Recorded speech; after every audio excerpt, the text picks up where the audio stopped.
نبی اکرم صلی اللہ علیہ وآلہ وسلم نے ارشاد فرمایا،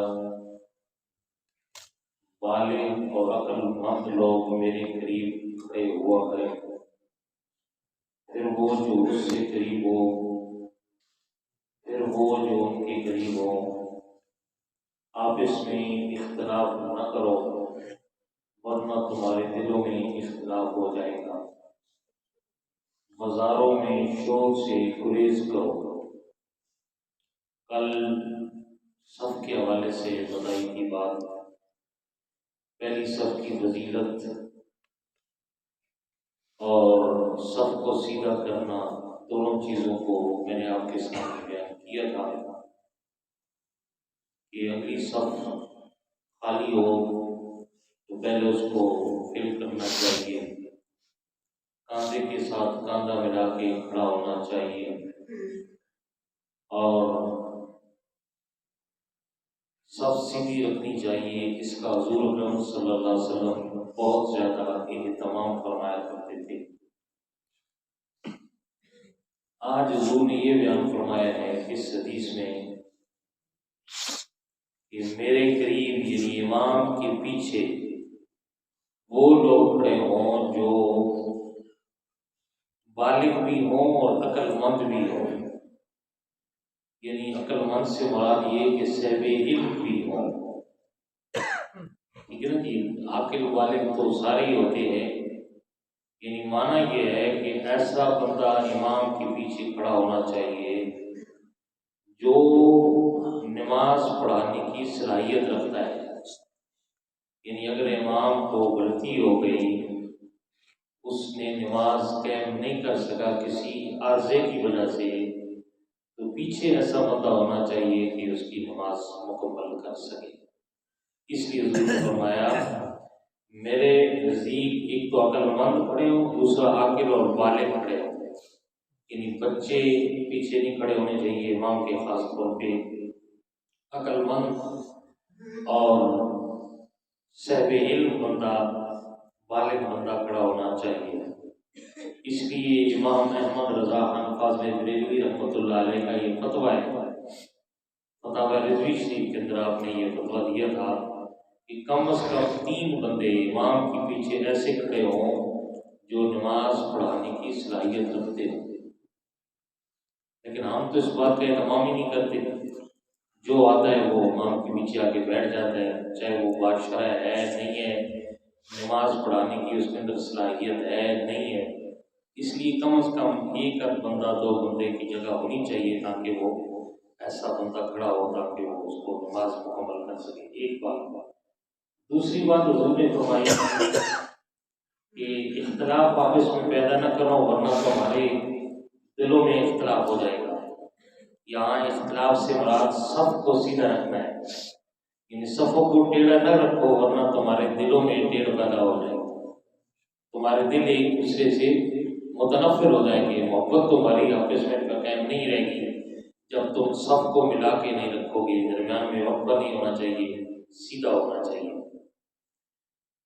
کیونکہ دل ایک ایسا ٹکڑا ہے بدن کا جو سارے اعضاء کا بادشاہ ہے، اور علماء فرماتے ہیں اللہ نے اس کے اندر ایک ایسی تاثیر رکھی ہے کہ جس طرف دل راغب ہو جسم کے باقی اعضاء بھی اسی طرف راغب ہوتے ہیں، یعنی جو دل چاہتا ہے تو پھر ہاتھ بھی وہی حرکت کرتا ہے، آنکھ بھی وہی حرکت کرتی ہے، زبان بھی وہی بولی بولتی ہے جو دل کے اندر ہوتا ہے۔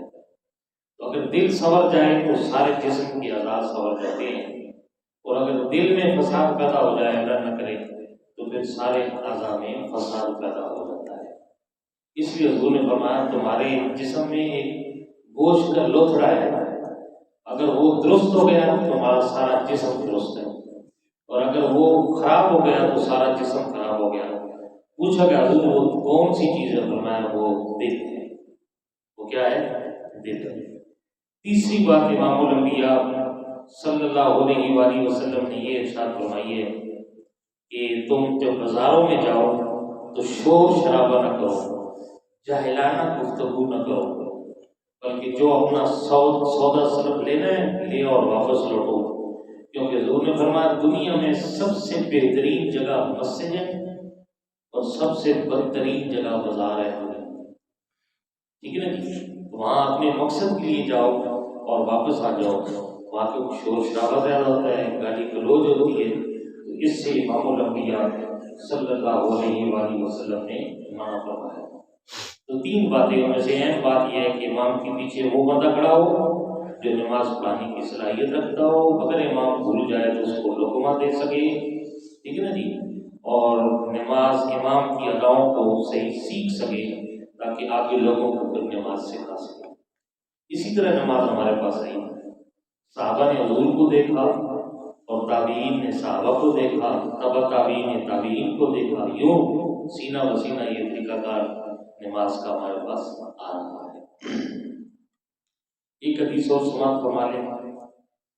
حضرت عبداللہ بن عباس فرماتے ہیں ایک رات میں نبی علیہ السلام کی ہمراہ نماز پڑھ رہا تھا. میں آپ کے بائیں جانب کھڑا ہو گیا ہوں تو رسول اللہ صلی اللہ علیہ وسلم نے میرے سر کو پیچھے سے پکڑا اور پیچھے سے اپنی پیٹھ مبارک کی طرف سے مجھے اپنے دائیں طرف کر دیا. یہ حضرت عبداللہ بن عباس حضور کے چچا زاد بھائی بھی ہیں. ابھی یہ نابالغ بچے تھے تو یہ حضور نفلی نماز پڑھ رہے تھے، نماز تہجد رات کو پڑھ رہے تھے. تو حضرت عبداللہ بن عباس کو بھی کھڑا ہونے آپ کے ساتھ نماز پڑھنے کا شوق پیدا ہوا تو یہ بھی کھڑے ہو گئے. انہوں نے اسی طرح صف بنا لی جس طرح کہ عام جماعت میں پیچھے کھڑے ہو گئے یا حضور کے جو ہے وہ بائیں طرف کھڑے ہو گئے. تو حضور نے پھر ان کو اپنے ہاتھ سے دائیں طرف کیا. اس حدیث سے ایک بات تو یہ ثابت ہوئی کہ اگر دو بندے بھی ہوں تو جماعت کرا سکتے ہیں. یعنی ایک امام ہو اور ایک بندہ اور ہو تو وہ جماعت ہو کرا سکتا ہے، لیکن امام کے پیچھے نہیں کھڑا ہوگا. وہ امام کے دائیں جانے میں امام کے ساتھ کھڑا ہوگا. تھوڑا سا پاؤں کا فرق ہوگا بس. وہ امام کے ساتھ دائیں طرف جو ہے وہ کھڑا ہوگا. تھوڑا سے اس کے پاؤں پیچھے ہوں گے تو یوں جماعت ہو سکتی ہے. ٹھیک ہے نا جی؟ اکیلا بندہ پیچھے صف نہیں بنا سکتا، ایک بندے کی صف. یہ مسئلہ بہت ضروری ہے اور بہت سے لوگ اس میں احتیاط نہیں کرتے. صف کم از کم دو بندوں کی ہوتی ہے، ایک بندے کی صف نہیں بن سکتی. اس لیے اگر ایک صف مکمل ہو گئی ہے تو فقہی مسئلہ یہ ہے پیچھے بندے نے صف بنائی ہے تو پہلی تو بات یہ انتظار کرے کہ اور نمازی آ جائے، دو مل کے صف بنائے، اکیلا نہ پڑے. اور سمجھتا ہے کہ کوئی اور نمازی نہیں آتا تو پھر یہ بھی حکم ہے کہ اگلی صف میں سے کسی بندے کو پکڑ کے پیچھے کرے اور اپنے ساتھ صف مکمل کرے. تو صف کم از کم کتنے بندوں کی ہے؟ دو بندوں کی ہے جو امام کے پیچھے. اور اگر ایک بندہ ہے تو وہ امام کی دائیں جانب کھڑا ہوگا. تو یہ جو ہے اس طرح جماعت ہو سکتی. ایک بات. دوسری بات اس حدیث سے یہ ثابت ہوئی کہ نفلی نماز کی جماعت بھی جائز ہے. نفلی نماز کی جماعت بھی جائز ہے. یہ حضور فرض نماز نہیں پڑھ رہے تھے بلکہ نفلی نماز آپ کے لیے تو تہجد فرض تھی لیکن حضرت عبداللہ کے لیے کیا تھا؟ یہ نفلی نماز تھی. تو وہ نفلی نماز پیچھے انہیں آ کر اقتدا کر لی اور وہاں حضور اکرم صلی اللہ علیہ وسلم نے ان کو اپنے دائیں جانب کھڑا کر لیا اور یوں پھر وہ جماعت کے ساتھ ان کو نماز پڑھنے کا اعزاز حاصل ہو گیا. ایک بات. دوسری بات اس حدیث سے یہ ثابت ہوئی کہ نماز کے اندر کلام کرنا حرام ہے. یعنی کسی قسم کی دنیاوی بات کرنا حرام ہے. اگر جائز ہوتی تو حضور نماز کے دوران کلام کر کے عبداللہ بن عباس کو کہتے کہ تم میری دائیں طرف ہو جاؤ. حضور نے بات نہیں کی بلکہ خود حضور نے اپنے ہاتھ سے ان کو اپنی دائیں طرف کھڑا کر دیا. اس سے پتہ چلا کہ نماز کے اندر آپ کسی قسم کا کلام نہیں کر سکتے نماز کے علاوہ. اس حدیث سے یہ بات بھی ثابت ہوئی کہ نماز کے دوران اگر چند قدم چلنا پڑے تو اس سے نماز نہیں ٹوٹتی.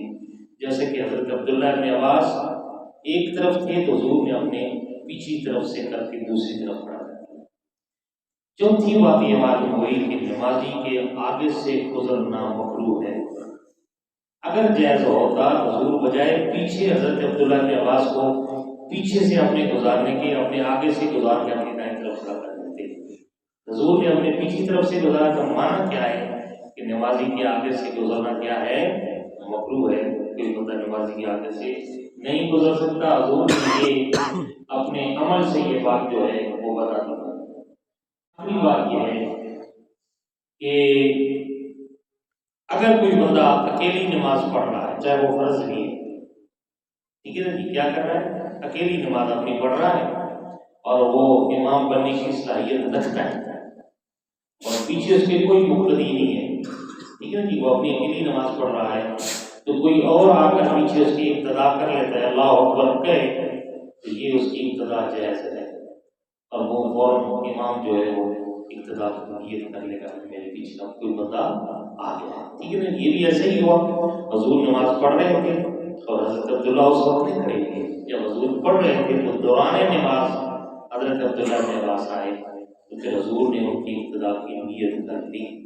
تو اس سے علماء نے یہ مسئلہ بیان کیا ہے کہ اگر کوئی بندہ اکیلی نماز پڑھ رہا ہے مثلا زور کی اور کوئی اس کے ساتھ جو ہے وہ مقتدی نہیں ہے، تو کوئی اور پیچھے سے بندہ آتا ہے اور وہ جانتا ہے کہ یہ جو نماز پڑھ رہا ہے جماعت کرانے کی صلاحیت رکھتا ہے، اس کو جماعت کے سارے کیا ہے مسائل پتہ ہیں، تو وہ اس کی دائیں طرف آ کر اللہ اکبر کہہ دے تاکہ اس کو پتہ چل جائے کہ میرے پیچھے کوئی مقتدی کھڑا ہو گیا۔